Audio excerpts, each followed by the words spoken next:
এই জন্য আসলে বাস্তবতা হইল, কেউ যদি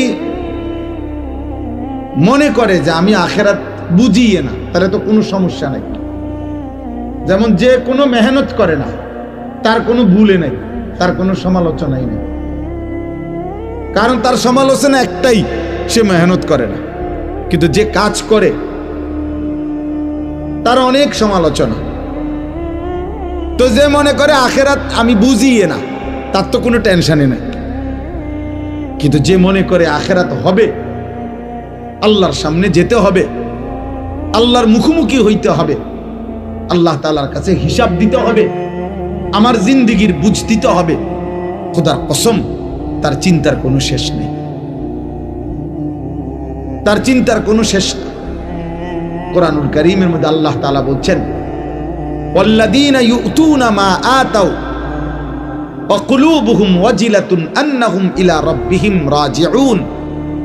আল্লাহ বলেন, আমার প্রিয় বান্দা যারা, তারা আমার দেওয়া সমস্ত নিয়ামত, আমি যা দিয়েছি, শরীর, স্বাস্থ্য, জীবন, যৌবন, সুস্থতা, সম্পদ, অর্থবিত্ত, ক্ষমতা, প্রভাব প্রতিপত্তি, স্ত্রী, সন্তান, টাকা পয়সা, ঘর সংসার, সব আমি আল্লাহর পথে ব্যয় করে আমার প্রিয় বান্দা তারা।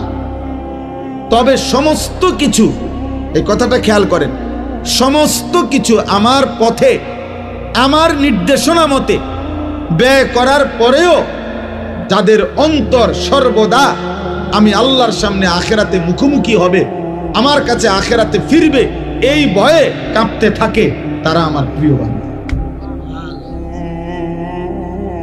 নামাজও পড়ে, ভয়েও কাঁপে, রোজাও রাখে, ভয়েও কাঁপে, যাকাতও দেয়, ভয়েও কাঁপে, দান সাদাকাও করে, ভয়েও কাঁপে, হজও করে, আবার ভয়েও কাঁপে, আল্লাহর ভয়ে। তাহলে এই জন্য বললাম, কোরআনুল কারীমের মধ্যে আছে, ইব্রাহিম আলাইহিস সালাম আল্লাহ তাআলার কাছে বলতেন, রব্বি লা তুখজিনি ইয়াউমা ইউবআসুন। আল্লাহ যেদিন কবর থেকে সকলকে হাসরের ময়দানে উঠাবেন, ওই ময়দানে আমি ইব্রাহিমকে বেইজ্জতি করে দেব।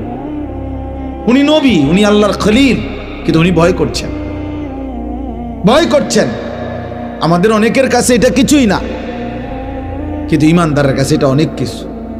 নেককারের কাছে আখিরাত অনেক কিছু, নাফরমান পাপীর কাছে এটা কিছুই না, বেঈমানের কাছে এটা কিছুই না রে আব্বা।